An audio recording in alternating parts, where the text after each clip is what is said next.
I woke up to a miracle today. Triggers fade as I find my way. No judgment to lead astray. In this peaceful state I'll stay. Welcome back to A Course in Miracles in Practice. It's great to have you joining us again as we explore this material together. It is good to be here. We're continuing our journey through the workbook, and today we arrive at Lesson 277. The core idea is, let me not bind your son with laws I made. And as always, we find the conversation really comes alive with your input. If you have stories about applying the course, maybe especially around letting go of these kinds of false rules or discovering your freedom, please do share them. Our email is acim@theworldharmonyproject.org. Your reflections genuinely help shape how we approach these ideas and see them working in the world. Definitely. So let's take a moment now, find a comfortable space, and we'll read today's lesson. Lesson 277. Let me not bind your son with laws I made. Your son's free, my father. Let me not imagine I have bound him with the laws I made to rule the body. He is not subject to any laws I made by which I try to make the body more secure. He is not changed by what is changeable. He is not slave to any laws of time. He is as you created him because he knows no law except the law of love. Let us not worship idols, nor believe in any law idolatry would make to hide the freedom of the Son of God. He is not bound except by his beliefs. Yet what he is far beyond his faith in slavery or freedom. He is free because he is his Father's son, and he cannot be bound unless God's truth can lie, and God can will that he deceive himself. So picking up right from yesterday, Lesson 276 gave us God's word. My son is pure and holy as myself. If we accept that as truth, then today's Lesson 277 feels like the necessary next step. It's the instruction to stop acting in ways that deny that fundamental purity and freedom. Exactly. If God says the son is free, then our work is to stop creating these mental cages, these laws that we imagine can somehow bind him, bind ourselves. The lesson immediately draws this sharp contrast, doesn't it? Between God's unchanging declaration of holiness and all the temporary human-made rules we invent. And it points out why we make them. To rule the body, to try and make it more secure. That's the ego's whole game, isn't it? Invent a problem, the vulnerable body, and then offer a solution, these complicated laws. And it highlights that key phrase, he is not changed by what is changeable. Which is tricky because we spend so much of our lives identifying with exactly what is changeable. Our moods, our health, job titles, relationships, they all shift. Right. And the ego uses all that flux as proof that we are inherently unstable, fragile, and need these external rules just to stay afloat. It has to maintain that sense of instability to keep the idea of separation believable. If we knew ourselves as changeless, the ego story wouldn't hold water, so it constantly points to the ups and downs, the gains and losses. You know, the body getting older, mood swinging. It uses that to argue that reality itself is shaky, conditional. But the lesson is asking us to see something else. To see that our innocence, our holiness, that's the actual constant. That's the baseline reality that isn't touched by all the drama of the world or the body. It's the unbreakable truth of us. It's still a tough shift, though, because our experience often screams the opposite. One big mistake, one perceived failure can feel like it wipes out everything else. We live as if guilt has more staying power than innocence. We treat guilt as permanent and purity as fragile. And the Course just keeps hammering away at the reverse. Purity is eternal. Guilt is the fleeting shadow. We need to stop seeing holiness as something we have to earn back and start recognizing it as the core we simply cannot lose no matter what the body seems to do. And that recognition leads us directly into the idea of idolatry in the second paragraph. It defines idolatry not just as, bowing to statues, but as worshiping illusions. And crucially, believing in the laws those illusions create.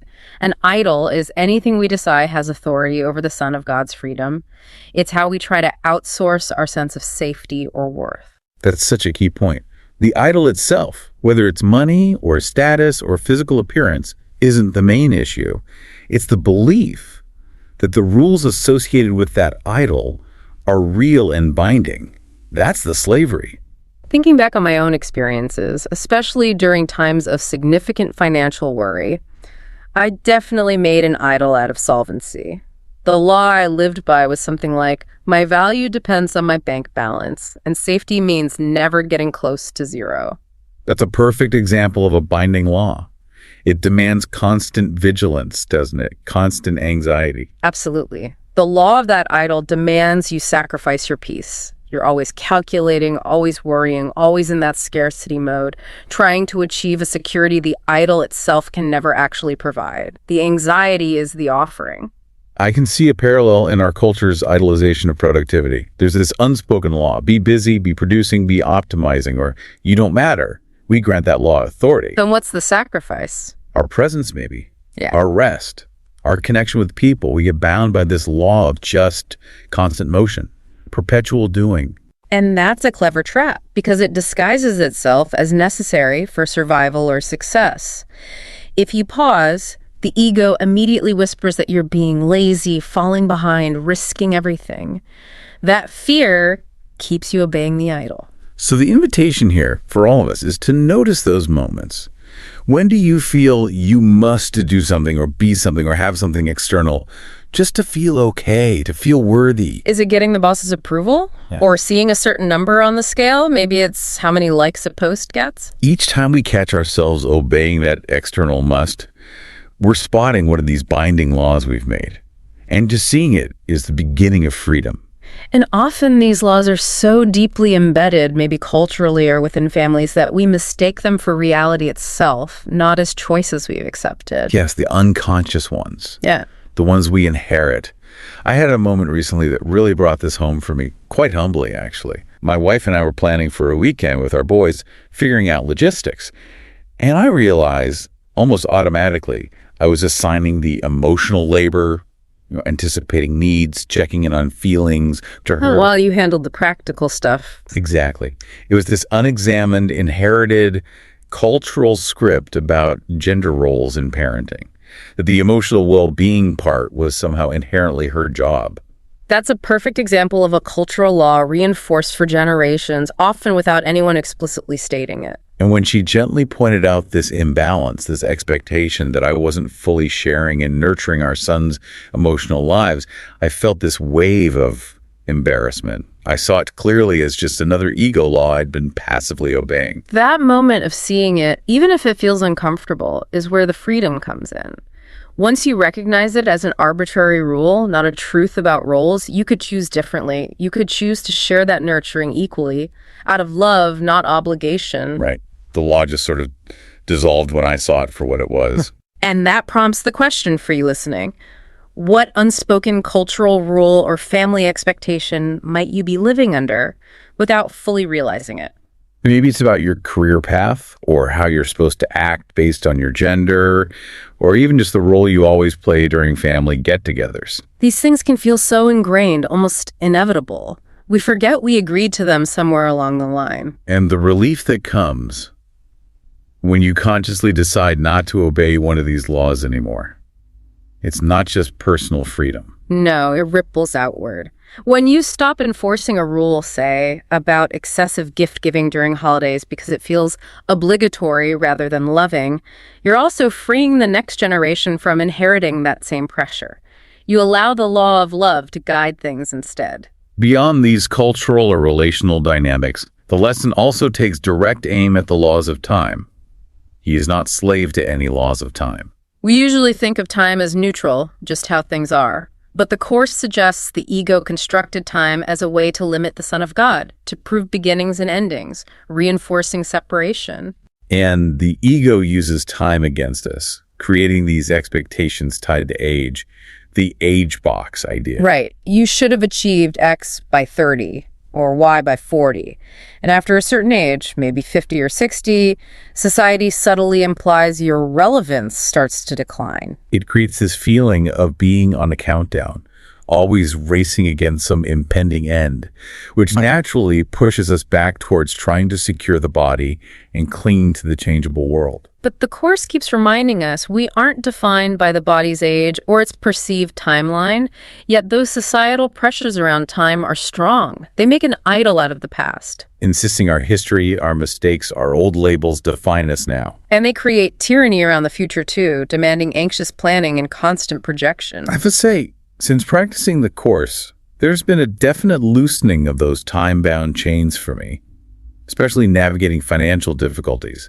The laws of time were shouting, "You should be further along," or "It's too late to fix this." Recognizing those thoughts as ego laws, not reality, was critical. It allowed me to shift from that linear, often scary narrative about my life towards the present moment, the holy instant, where worth is constant and recovery is always an option. Moving from chronology to presence. That feels like the heart of it. So if you hear those laws of time echoing in your mind, "I'm behind schedule," or "My best years are over," or "It's too late for me," recognize that as the ego's rule book. It's a manufactured structure. Seeing it as such allows you to step outside it into the timeless truth of who you are. And this whole process, identifying these laws, seeing them as manufactured, choosing to step outside that, this is really what the Course means by forgiveness. Yes, that's an important clarification. Worldly forgiveness often means acknowledging a wrong was done, but deciding to overlook it. It keeps the wrong real. Right. It almost reinforces the guilt by pardoning it. Of course, forgiveness is totally different. It's about correction. It's seeing that the law that was supposedly broken wasn't real to begin with. Every judgment, every expectation we place on ourselves or others is a binding law we made up. So letting go of that expectation, dropping that demand, that's forgiveness. It's choosing freedom over the made-up rule. And it works both ways, automatically. When I stop imposing harsh laws on myself, demands for perfection, constant achievement, I naturally stop projecting those same demands onto others. The judgment starts within. So easing up internally means easing up externally. And the feeling is the clue. This kind of forgiveness isn't a heavy duty, it's liberation. It feels lighter because you've dropped chains you didn't realize were self-imposed. This plays out so clearly in how we communicate too. When the ego's running the show, our words often aim to enforce a law. "I need to prove I'm right," or "You need to admit you're wrong." That immediately sets up a dynamic of defense and attack. It binds both people, and you feel that heaviness afterward. I had a situation where a loved one expressed frustration, criticizing something I'd done. My first impulse was pure defense, gather evidence, justify myself, prove their law of judgment was unfair. That's the standard ego script, isn't it? Attack meets counterattack. Keep the conflict going. Prove the separation is real. Exactly. But I realized that fighting back on those terms would just tighten the knot for both of us, reinforcing the belief in those attack defense laws. So instead of arguing about the law itself, You stepped outside it. I tried to. I chose to respond to the feeling behind the words, not the legalistic content. I said something simple like, "I hear that you're really hurting right now." And how did that feel? What happened? Well, it didn't instantly solve the external issue, but internally, I felt clear. I felt free. By choosing not to play by the ego's rules of engagement, I wasn't bound by resentment or the need to win. That feeling of inner freedom, even while the outer situation was still unresolved, that was the marker of forgiveness in action. That's a great illustration, and it invites you, listening, to reflect on your own conversations. Can you recall a time you spoke from that ego place, feeling competitive, needing to be right, feeling drained afterward? And contrast that with a time you managed to speak from spirit, maybe feeling more connected, lighter, less attached to the outcome, even if it was a difficult conversation. That difference in feeling is the practice of this lesson. Ultimately, Lesson 277 grounds us in this certainty. The Son of God can't be bound unless God himself is capable of lying, capable of denying his own nature. And since that's impossible, our freedom is eternally secure. It doesn't matter how many elaborate laws we invent in the meantime. Which leads perfectly into a listener question we received. Yes, someone wrote in asking, what about expectations from outside, like at work, in family traditions, or social rules? If the Course says I'm only bound by my own beliefs, how do I handle all those pressures that feel so real? It's such a practical, important question. Because those external pressures do feel real. They represent the collective ego trying to enforce its structures. The feeling of pressure is undeniable. Absolutely. And the curious isn't denying the experience of pressure, but it insists the binding power comes only from our internal agreement with the law behind the pressure. So the work isn't necessarily about fighting or changing the external rule immediately. Sometimes that's not practical or even necessary. Right.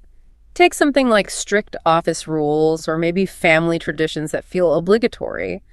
You might face real-world consequences for openly defying them, losing a job, causing family strife. The key is refusing to let those external rules define your inner state, your sense of worth. You can recognize, okay, this is a set of rules this particular system operates by. But these rules don't define who I am. My worth isn't determined by how well I follow the specific temporary codes. This allows for a kind of flexibility. You might choose to comply outwardly, go to the mandatory meeting, participate in the family ritual for the sake of peace or function. But inwardly, you maintain your freedom. You're silently affirming, I am as God created me. This role, this situation doesn't touch my true identity. I am not bound by the anxiety this expectation generates in others. That inner stance is everything. At other times, that inner freedom might lead to a quiet outward shift. You might choose not to participate in gossip at work, even if it's the norm. Or you might gently decline to participate in a family tradition that genuinely feels misaligned with your values, doing so without aggression or judgment.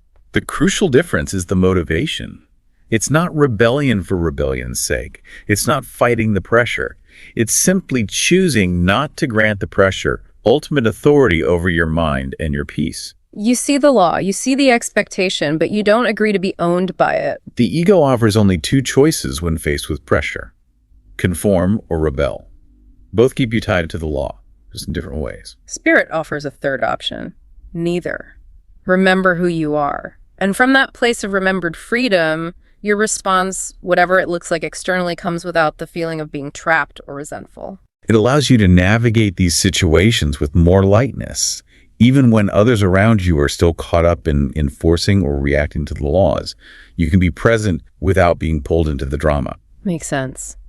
So how do we put this into practice moment by moment? Let's walk through some steps for applying this when we feel that sense of being bound by a rule. Okay, a practical guide for catching these laws in action. Step 1. Pause and notice. Just become aware of the feeling. What's happening right now? Is there tightness in your chest? A sudden urge to comply or resist? A thought starting with, I have to, or they expect me to? Just see it. Step 2. Gently doing, repeat the idea, silently, or even whispered, bring the lesson to mind. Let me not bind your son with laws I made. Create a little space between the feeling and your automatic reaction. Step 3. Acknowledge the feeling. Name it without judgment. Oh, there's anxiety, or I feel pressure, or that's resentment.